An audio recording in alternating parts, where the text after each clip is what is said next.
Blackhead prevention begins with patience, not pressure.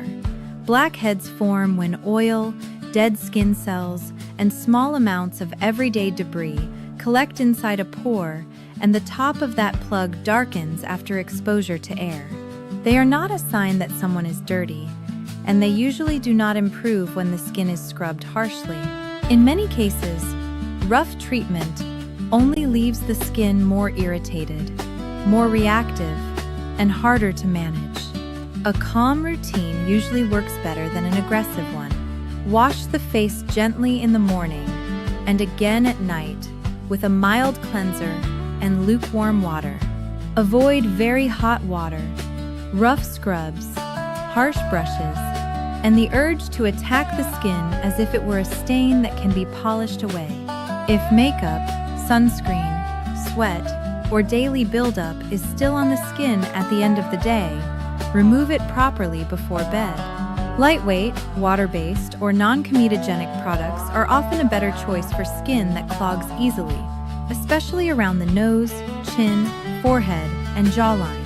Moisturizer still matters, even when skin feels oily, because skin that feels stripped and uncomfortable can become more reactive. If the skin tolerates it, salicylic acid may help loosen clogged material inside pores, and adapalene may help keep pores from becoming blocked over time. The important thing is to start slowly and stay steady, instead of trying too much too fast. Squeezing blackheads with fingernails or tools may feel productive for a moment, but it often leads to irritation, lingering marks, and a cycle of touching the face that creates more trouble than progress.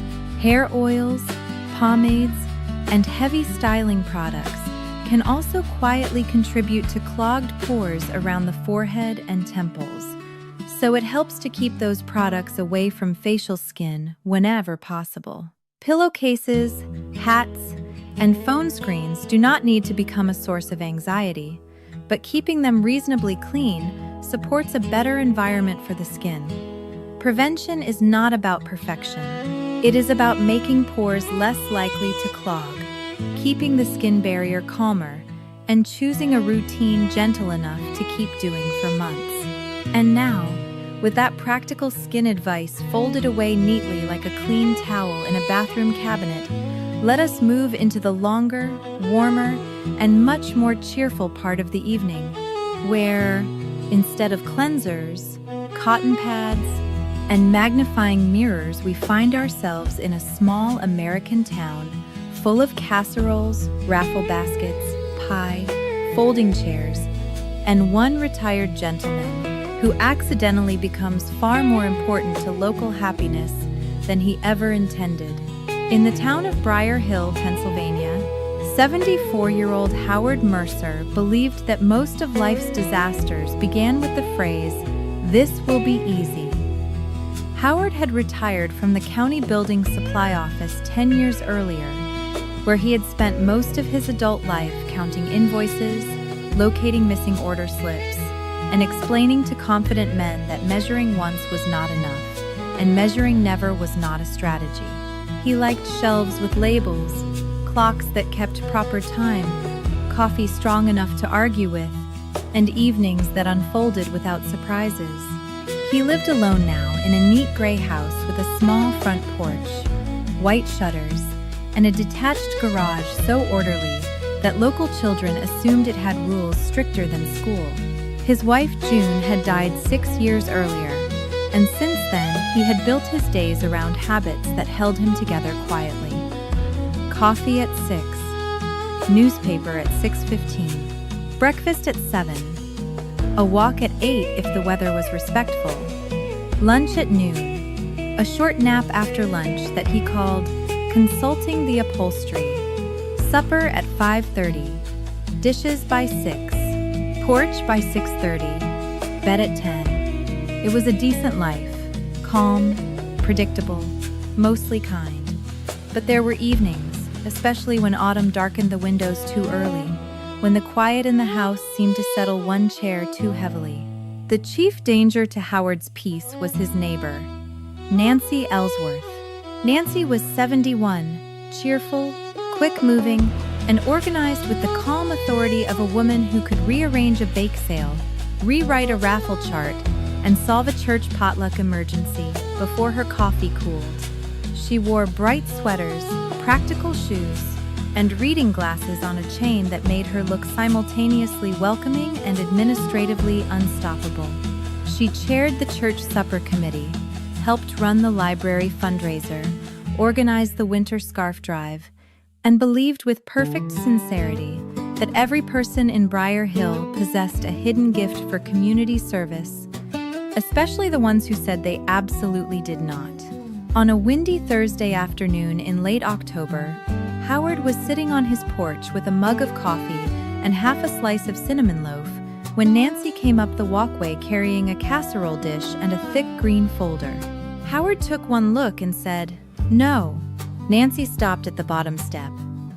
"You haven't even heard what I want. You have a folder. I also have chicken and biscuit casserole. That means the folder is serious. That means I came prepared." "For what?"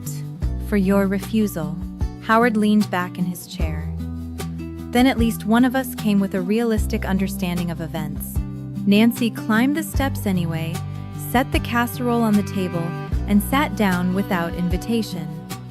"The Harvest Lantern Social has a problem," she said. Howard closed his eyes for one brief second. The Harvest Lantern Social was the annual church hall event involving casseroles, raffle baskets, local music, too many decorative leaves, and a quantity of pie large enough to alter regional judgment. "What sort of problem?" he asked. The MC canceled. "Why?" His daughter invited him to Harrisburg. "That sounds legitimate." He also said he was not really a microphone person. Howard nodded. "That sounds wise." Nancy ignored him. "So naturally I thought of you. Why would you do that?" "Because you speak clearly. People trust you. And you are funny." Howard stared at her. "I am not funny. You are after 70. Dry counts. I worked in supply control. You spent 40 years explaining practical reality to impractical people. You can handle a room. That is not the same as wanting one. You do not need to entertain.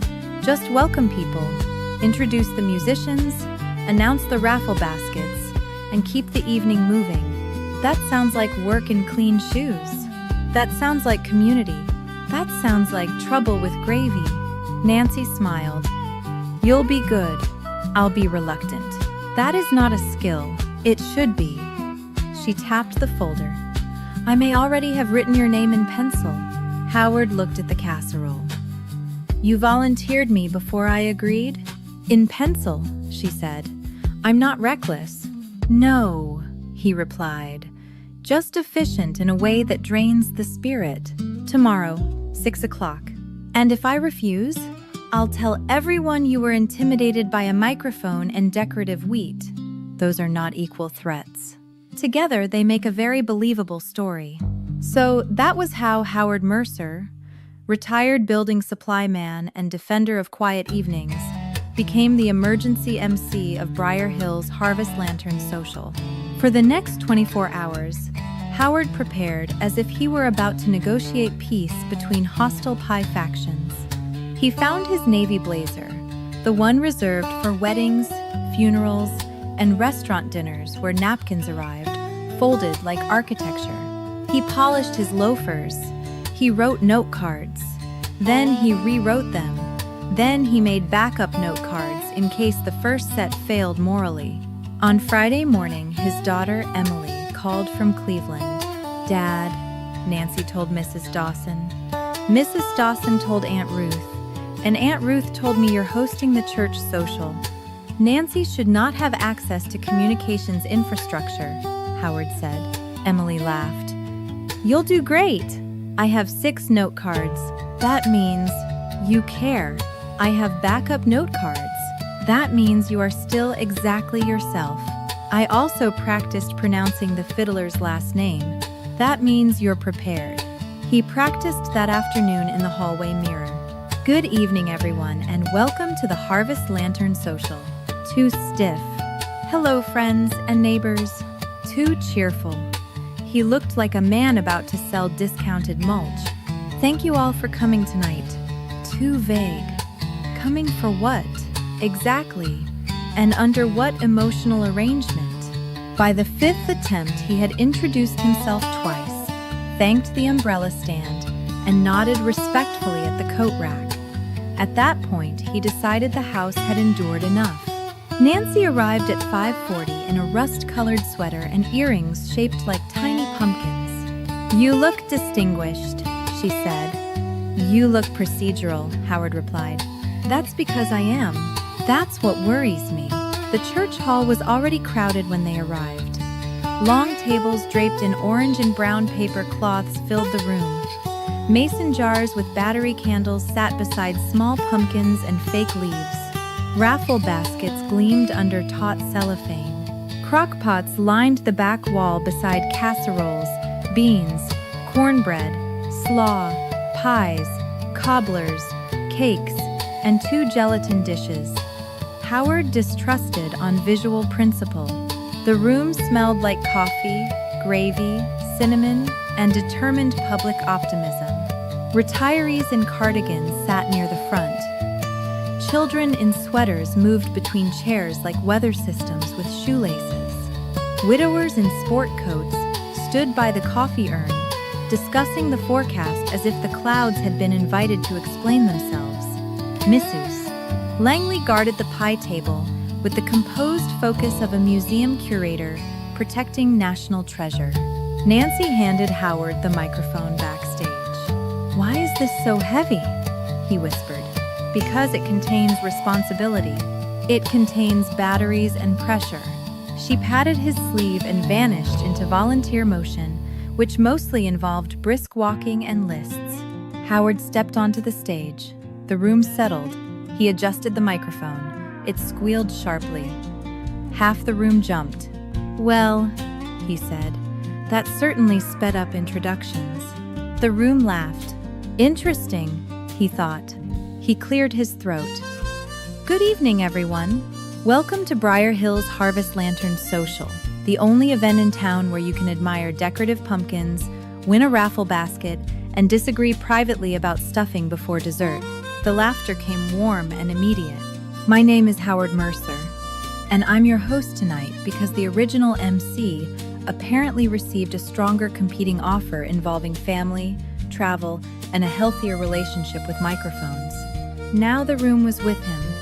Not wildly, not theatrically, but comfortably. He introduced the opening act, a local fiddle and guitar duo called Creekstone, who played old songs with cheerful energy and exactly the kind of timing that makes people clap before the tune is fully over. Afterward, Howard returned to the microphone and said, "Let's hear it again for Creekstone," proving that in Pennsylvania, nostalgia still has excellent rhythm. The audience laughed and applauded again. For the first hour, things went smoothly. There was music, supper, a short prayer, and the gentle movement of people pretending not to calculate how quickly they could reach dessert without appearing obvious. Howard relaxed. He even improvised a line while introducing the raffle baskets. "Please remember, enthusiasm is welcome, but this remains a fundraiser, not a territorial dispute." That got a solid laugh. Then Nancy rushed to the side of the stage with the expression of a woman who had discovered, once again, that planning was mostly decorative. "We have a problem," she whispered. Howard stared at her.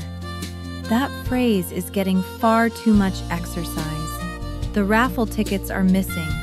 He blinked. "The sold tickets?" "Yes. You sold tickets and then lost them. We still have the baskets. That is not the stabilizing detail you think it is. I need 10 minutes. "With what?" "Talk. Ask the audience something. You're doing well." Then she vanished, which Howard was beginning to understand was her preferred management style. He stepped back to the microphone. "Ladies and gentlemen, while several competent adults search for the missing raffle tickets in a room containing no wilderness, I thought I'd ask an important question. How many of you have ever lost something and then found it in a place so absurd you had to question your own judgment. Hands shot up all over the room. Howard nodded solemnly. Good. Then we are among our people. A woman in the second row called out, I found my glasses in the refrigerator. Howard pointed at her. Classic. Cold storage for vision. The room laughed. A man near the coffee urn said, I found my hearing aid in the silverware drawer. Howard replied, Excellent. Keep all important communication near the forks. More laughter. Another woman raised her hand. I found my purse in the linen closet under the guest towels. Howard put a hand over his heart. Madam, that is not misplacing a purse. That is a personal betrayal. The laughter rolled harder. He felt it then, the shift. The room was no longer merely listening, it was leaning in. He knew where the pause belonged. He knew when a sentence needed one more turn. I lost my television remote one winter, he said. I checked the couch, the bathroom, the junk drawer, the newspaper stack, and for reasons I still cannot explain, the bread box. I finally found it in the freezer next to a bag of peas. To this day, I do not know whether I was trying to preserve the batteries or change channels on supper. A man in suspenders bent forward laughing so hard his wife had to thump his back twice. Howard kept going. Anyone else? A retired nurse in a blue cardigan called out, I found my dentures in the knitting basket. Howard nodded gravely. That explains why the Afghan looked judgmental. The hall erupted. The 10 minutes stretched into 15 because the tickets were still missing. Howard turned the delay into a full conversation. People confessed to finding keys in flour tins, wallets in the freezer, and one roast chicken in the microwave because it had been placed there temporarily for safekeeping. One grandmother admitted she hid emergency chocolate in a brand cereal box because no grandchild alive would willingly search that far. Howard said, Ladies and gentlemen, we have learned two things tonight. First, Briar Hill cannot be trusted with loose objects. Second, every adult over 60 is operating a classified dessert program. That got the biggest laugh of the night so far. Nancy finally reappeared, laughing despite herself. We found the tickets, she whispered. Where were they? In the piano bench. Howard looked upward. Naturally, the raffle resumed. Howard announced the baskets with increasingly dry affection. Basket number 3 includes apple butter, pancake mix, maple syrup, 2 dish towels, and a candle labeled Country Morning, which I assume is meant to smell like optimism and lumber. The audience loved it. Then came the guest entertainment, which brought a fresh problem. Glenn Foster, age 78, approached Nancy holding a harmonica case and the confidence of a man who had once been applauded at a church picnic and had not emotionally left that moment since. Nancy hurried to Howard. Glenn wants 10 minutes. Howard looked at the harmonica.